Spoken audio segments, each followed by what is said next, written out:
रोलेटेड को जानना जरूरी इसलिए है, जंगल में जो है शेर की तरह रहना है तो उसकी तरह दहाड़ना पड़ेगा। और क्या मेन मकसद था क्रांति को गद्दारी करबे तो वही करेंगे, गद्दारी करबे 80 रुपया खियाई नहीं कुछो न करे, 100 रुपया लेके हीरो बनता है खा ले बो लेकिन बचा न पाई बनता है।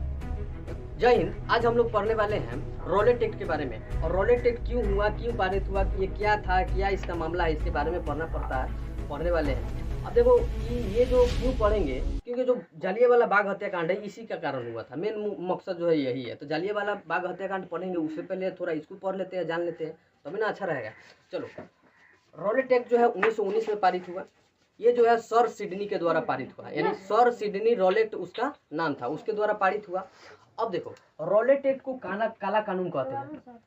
चलो, रोलेट एक्ट को काला कानून कहते हैं। देखो रोलेट एक्ट को काला कानून महात्मा गांधी द्वारा, चुपचाप रहो, चुपचाप रहो, महात्मा गांधी के द्वारा रोलेट एक्ट का नाम काला कानून पड़ गया था। ठीक, अब देखो महात्मा गांधी बहुत सा आंदोलन चलाए थे। यहाँ पे देखो रोलेट सत्याग्रह है, लड़का सब चुपचाप रहो, चुपचाप सुनो। रोलेट एक्ट के द्वारा रोलेट सत्याग्रह महात्मा गांधी के द्वारा चलाया गया था।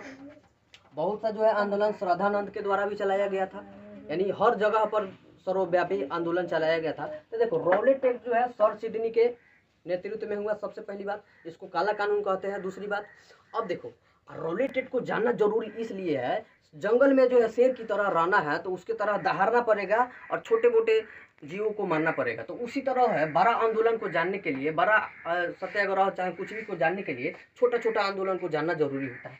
तो उसी तरह जो है रोलेट एक्ट पारित हुआ। अब ये काला कानून है, ये काला कानून के अंदर होता था, ये होता था कि आपके अंग्रेज जो है किसी भी व्यक्ति को संदेह हो गया, वो उसको जेल में पकड़ के डाल दिया, ना उसमें दलील चलेगा, ना अपील चलेगा, ना वकील चलेगा। जैसे हम लोग मोटरसाइकिल के लोग फंस जाता है तो हम लोग कहते हैं ना, अपील करते हैं कि सर हम करे ये है वो है फलना फलना, तो ये सब कहते हैं तो छोड़ देता है। तो उसी तरह एगो हमारा बात याद आया, जैसे हम लोग जा रहे थे मोतिहारी, चुपचाप रहो, जैसे हम लोग जा रहे थे मोतिहारी, ठीक, मोतिहारी जा रहे थे परीक्षा दे रहे थे, हमको जाना था यहाँ, तो इसी माने डायरेक्ट हम लोग चले, जाना पड़ता है यहाँ पर माने, लेकिन यहाँ पर माने चल जा गए, यहाँ पर था स्मारक। अब स्मारक ने कहा कि पुलिस ट्रैफिक पुलिस पकड़ ली, कहाँ है रे, चल फैली में। अब चाबियाँ निकाल लिया, एक आदत है बिहार पुलिस की कि पहले चाबियाँ निकाले, लेकिन चाबी निकालने का अधिकार उसको नहीं है, लेकिन फिर भी निकाल लेता है, तो भागे ना, पर निकाल लेता है। अब निकाल लिया, अब कहा हुआ कि कहा जाओ मेन के पास जाओ, उसके पास पूछो, कहा नहीं, कहा ट्रैफिक पुलिस ट्रैफिक नियम का पालन नहीं किया सर, थोड़ा लेट था इसलिए, यहाँ पर जाम उम नहीं था इसलिए, चल चल ठीक है, उसको बुला के लिया। वहाँ पर गए तो वो आया, तो कहा चलो ठीक है खर्चा पानी दे दो, उसके बाद निकलो। कहा सर चलिए ना चाय नाश्ता करा दे रहे हैं, तो ना इतना बुरा है हम लोग, तुम कैसे अथी कर लेगा। तो सर 30 रुपया है लीजिए, तो 20 रुपया धरा दिए और 10 रुपया रख लिए। बाप रे, बड़ा चलाक लड़का निकला रे, हम लोग को बुद्धू बना दिया। वो मने में कहा हाँ तो हम लोग स्टूडेंट ना है कितना है था। अब देखो कहा हुआ 20 रुपया में कहा हुआ घूस खा लिया, ऐसा पुलिस है, बिहार पुलिस ऐसा है कि 20 रुपया में घूसखोरी कर लिया, अपना ईमान बेच दिया। अब देखो कहा हुआ कि ये तब फंस गया, तो ये ना अपील हुआ, यानी अपना अपील रखे ना, अपना दलील रखे ना, यही अपील इसको कहते हैं। चलो ये सब बात छोड़ो। अब देखो हुआ का कि जैसे काला कानून गांधी जी के द्वारा कहा गया, तो इसमें जो है बिना दलील बिना अपील के द्वारा किसी भी आदमी को पकड़ लिया जाता था। जैसे फलावा का किया, कुछ दो आदमी का किया, दो आदमी बैठा हुआ, अब उसको बिना वारंटी के का किया जेल में डाल दिया, तो जाओ जेल में, तुम कहा है हमारा प्रति जो है तुम लोग नफरत फैला रहा है, क्रांति फैला रहा है। और मेन इसका मकसद था कथी, रोलेट एक्ट का मेन मकसद था क्रांति को दबाने के लिए काला कानून लाया गया था, ताकि 2 से ज़्यादा व्यक्ति अगर आ गए उसको क्या किया जाएगा, अंदर डाल दिया जाएगा जेल में। तो उसी तरह हुआ कि रोलेट सत्याग्रह का जो है आंदोलन का शुरुआत किए कौन, महात्मा गांधी।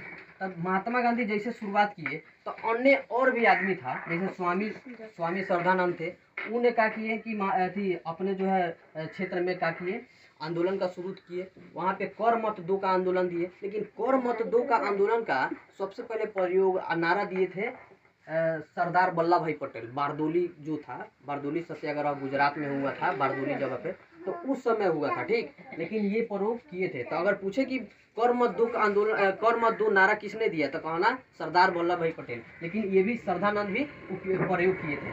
अब हुआ कि 6 अप्रैल को देश में, सारा देश में क्या हुआ कि आंदोलन छिड़ गया। अब क्या हुआ कि रे सारा खेला बेला ये कर रहा है महात्मा गांधी, वह कहा कि 8 अप्रैल को महात्मा गांधी को गिरफ्तार कर लिया गया, ठीक।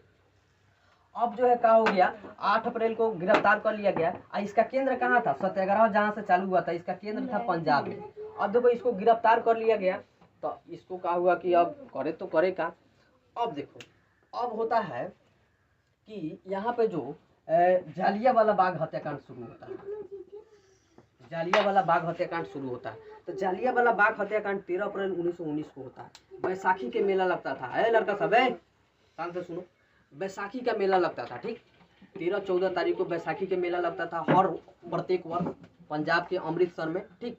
अब वहाँ पे जैसे मेला लगा, वहाँ पे एगो था राजहंस नाम के आदमी। अब वो बड़ा मतलब गद्दार था। राजहंस आदमी क्या किया, जाके जनरल ओडायर को कह दिया कि जनरल ओडायर, हमारा जो है क्षेत्र में अमृतसर में मेला लग रहा है और सब जो है आपका रोलेट एक्ट का पालन नहीं कर रहा है। तो उसी को गद्दारी किया। यानी वो जैसे ना होता है कि 2 दोस्त है, अब 2 दोस्त का किया, इसको खिया दिया, हर चीज़ किया, उसके बाद जो है उसके साथ गद्दारी कर लिया। जैसे ना कहता है गद्दारी करबे तो रही बहन करा के, गद्दारी करबे 80 रुपया खियाई नहीं, कुछो न कहनी, तू 100 रुपया लेके हीरो बनता है, खा ले बा लेकिन पचा न पैबा। एगो सुना होगा इस तरह का आया है, इसको मजाक में लेना समझने के लिए। तो यानी गद्दारी करता है वही ना, मतलब अब दोस्तवा खा लेता है और उसको नहीं खिलाता है तो गद्दारी ना हुआ। तो उसी तरह राजहंस जो था मेन, यानी जो पंजाब के लोग था उसके साथ भी रहता था, उसके साथ खाता पीता था, लेकिन जाके जनरल ओडायर को कह दिया। अब कह दिया, जनरल ओडायर आया। अब जनरल ओडायर जैसे यहाँ पर था वो अमृतसर यहाँ पर जनरल ओडायर यहाँ पर सिपाही उसका सिपाही का नाम था गोरखा रेजिमेंट। अब गोरखा रेजिमेंट का किया, इस माने घुसा दिया और 3 मिनट का समय दिया कि भाग जल्दी से, न तब सबको उड़ा देंगे गोली से। 3 मिनट में भागे तो भागे कहाँ, ये को जगह है भाई, यहाँ पर क्या किया, एथी लगा दिया, टैंक लगा, धा गोली चलाने, पूरा गोली चलाने। यहाँ पर कुआं था, कुआं में लोग कूदने लगा, बहुत तरह से मतलब रक्तचाप हुआ। इतना लोग मरा कि कम से कम 389 के प्लस में जो है लोग मरा गया पूरी तरह से। तब क्या हुआ कि इस चीज़ को जांच हुआ, बहुत जांच हुआ, इसको मार्शल लॉ से क्या किया, शांत किया गया। मार्शल लॉ देखो, मार्शल लॉ क्या होता है, तो मार्शल लॉ ये है कि जब कोई सैनिक अपनी जो है ताकत से किसी देश का न्यायिक व्यवस्था यानी न्यायिक कानून व्यवस्था को अपने हाथों में ले लेता है, उसको कहते हैं मार्शल लॉ। तो मार्शल लॉ से क्या किया, इसको शांत किया गया। शांत करके तब क्या हुआ कि इसका जांच हुआ, बैठक हुआ, हर चीज़ हुआ। उसके बाद जो है उधम सिंह एगो है, उधम सिंह पंजाबे में कहे कि हम तो जनरल ओडायर से बदला ले ले छोड़म न, जइहन तो जइहन कहाँ। का किया, अमेरिका गया, अमेरिका से इंग्लैंड गया, इंग्लैंड में क्या किया उधम जनरल ओडायर को 1940 में जनरल ओडायर उधम सिंह को सीधे मारा, छाती पकड़ा, धय बदला लिया पूरा। तो यानी जालियांवाला बाग हत्याकांड का असली हीरो उधम सिंह है, बात समझ रहा है, वो बदला लिया था जालियांवाला बाग हत्याकांड का, ठीक। जालियांवाला बाग हत्याकांड समझ में आ गया, चलो ठीक है, जय हिंद।